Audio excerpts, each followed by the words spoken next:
வணக்கம். இன்னைக்கு நம்ம பார்க்க போகிறது 6th தமிழ் இயல் 9ல் இருக்க எல்லா லெசனுமே பார்க்க போகிறோம். ஃபர்ஸ்ட் லெசன் ஆசிய ஜோதி. உலக உயிர்கள் எல்லாம் துன்பமின்றி இன்புற்று வாழ வேண்டும் என்று விரும்பியவர் யார்? ஆன்சர் புத்தர். ஆசிய ஜோதி என்ற நூலின் ஆசிரியர் யார்? ஆன்சர் கவிமணி தேசிக விநாயகனார். கவிமணி தேசிய விநாயகனார் எந்த நூற்றாண்டில் வாழ்ந்தவர்?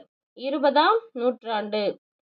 கவிமணி தேசிய விநாயகனார் எத்தனை ஆண்டுகள் பள்ளியில் பணியாற்றினார்? 36 ஆண்டுகள். கவிமணி என்னும் பட்டம் பெற்றவர் யார்?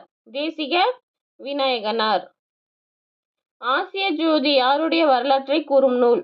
புத்தர் வரலாறு. லைட் ஆஃப் ஆசியா என்ற நூலை எழுதியவர் யார்? Edwin Arnold.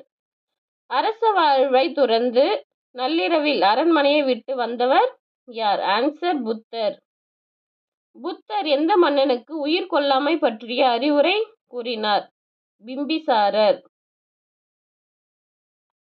நின்றவர் கண்டு நடுங்கினாரோ, ஐயன் நேரிலே நிற்கவும் அஞ்சினாரோ என்ற பாடல் வரியை பாடியவர் கவிமணி தேசிக விநாயகனார். வாழும் உயிரை வாங்கிவிடல் இந்த மண்ணில் எவருக்கும் எளிதாகும் என்ற பாடல் வரிகளை இயற்றியவர் கவிமணி தேசிய விநாயகனார். காடு மலையெல்லாம் மேய்ந்து வந்து ஆடு தன் கன்று வருந்திட பாவையெல்லாம் என்ற பாடல் வரிகளின் ஆசிரியர் கவிமணி தேசிய விநாயகனார். ஆசிய ஜோதி என்ற நூலில் எந்த மன்னனின் யாகத்துக்காக ஆடுகள் கொண்டு செல்லப்பட்டன? பிம்பிசார மன்னன். 1000 பாவங்கள் செய்வதெல்லாம் ஏழை ஆட்டின் தலையோடு அகன்றிடுமோ என்ற பாடல் வரிகளின் ஆசிரியர் கவிமணி தேசிக விநாயகனார். ஆதலால் தீவினை செய்ய வேண்டாம், ஏழையாற்றின் உயிரையும் வாங்க வேண்டாம் என்ற பாடலின் ஆசிரியர் யார்? கவிமணி தேசிக விநாயகனார். அஞ்சினர் என்ற சொல்லின் பொருள் பயந்தனர். கருணை என்ற சொல்லின் பொருள் இரக்கம். ஆகாது என்ற சொல்லின் பொருள் முடியாது. எளிதாகும் என்னும் சொல்லை பிரித்தெழுத கிடைப்பது எளிது கூட்டல் ஆகும். பாவை எல்லாம் என்னும் சொல்லை பிரித்தெழுத கிடைப்பது பாவை கூட்டல் எல்லாம். இனிமை கூட்டல் உயிர் என்பதனை சேர்த்து எழுத கிடைக்கும் சொல் இன்னுயிர். மழை கூட்டல் எல்லாம் என்பதனை சேர்த்து எழுத கிடைக்கும் சொல் மழையெல்லாம். பாடம் 2 மனிதநேயம். தமக்கென முயலா நோன்றல் பிறர்க்கென முயலுனர் உண்மையானோ என்ற பாடல் வரி இடம்பெற்றுள்ள நூல் புறநானூறு. வாடிய பயிரை கண்டபோதெல்லாம் வாடினேன் என்று கூறியவர் வள்ளலார். தம் பொருளை கவர்ந்தவரிடமும் அன்பு காட்டியவர் வள்ளலார். வள்ளலார் சத்திய தர்மசாலையை தொடங்கிய இடம் வடலூர். அன்னை தெரசாவிற்கு எந்த துறைக்கு நோபல் பரிசு கிடைத்தது? அமைதிக்கான நோபல் பரிசு. அன்னை தெரசாவிற்கு அடுத்து அமைதிக்கான நோபல் பரிசு பெற்ற இந்தியர் கைலாஷ் சத்தியார்த்தி. குழந்தைகளை பாதுகாப்போம் என்ற இயக்கத்தை தொடங்கியவர் கைலாஷ் சத்தியார்த்தி. கடந்த 30 ஆண்டுகளில் கைலாஷ் சத்தியார்த்தி எத்தனை குழந்தை தொழிலாளர்களை மீட்டுள்ளார்? 86,000.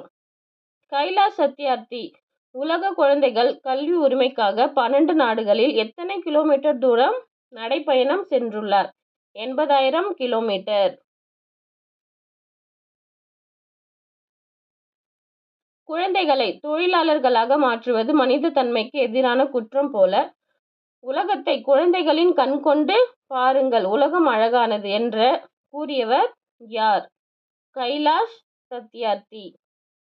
வாழ்க்கை நீ சாகும் வரை அல்ல, மற்றவர் மனதில் நீ வாழும் வரை என்று கூறியவர் யார்? அன்னை தெரசா. எல்லா உயிர்களிடத்தும் அன்பு செலுத்துதல் மனித நேயம். கைலாஷ் சத்தியார்த்தி தொடங்கிய இயக்கம். ஆன்சர் குழந்தைகளை பாதுகாப்போம். அடுத்த பாடம் முடிவில் ஒரு தொடக்கம். அசோகன் புஷ்பாஞ்சலி என்ற மருத்துவ தம்பதியினரின் மகன் ஹிதேந்திரன். இதயம் கொடுத்து இதயங்களை வென்ற இவ்வுலகம் என்றென்றும் நினைவில் கொள்ளும். ஆன்சர் ஹிதேந்திரன். அடுத்த இலக்கண பகுதி அணி இலக்கணம். அணி என்பதற்கு அழகு என்பது பொருள். அணி என்பதற்கு அழகு என்பது பொருள். கவிஞர் தமது கருத்தை சுவையோடு சொல்வதற்கு உதவுவது அணி. மருந்தை தேனில் கலந்து கொடுப்பது போல் கருத்துக்களை சுவைபட கூறுவது அணி எனப்படும். ஒரு பொருளின் இயல்பை உள்ளது உள்ளபடியே அழகுடன் கூறுவது ஆன்சர் இயல்பு நவிர்ச்சி அணி. இயல்பு நவிர்ச்சி அணியின் வேறு பெயர் ஆன்சர் தன்மை நவிர்ச்சி அணி.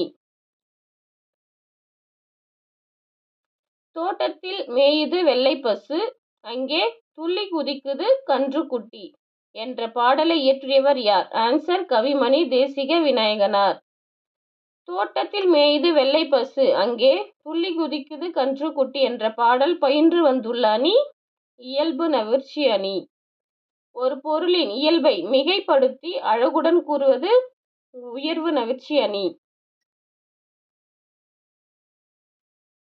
ஆகாச கங்கை அனல் உரைக்கும் என்று பாதாள கங்கையை பாடி அழைத்தார் உன் தாத்தா என்ற பாடலில் பயின்று வந்துள்ள அணி உயர்வு நவிர்ச்சி அணி. கலைச்சொல் அறிவோம். ஹியூமனிட்டி மனித நேயம், மெர்சி கருணை, டிரான்ஸ்பிளான்டேஷன் உறுப்பு மாற்று அறுவை சிகிச்சை, நோபல் பிரைஸ் நோபல் பரிசு, லாரி சரக்குந்து. Okay, thank you.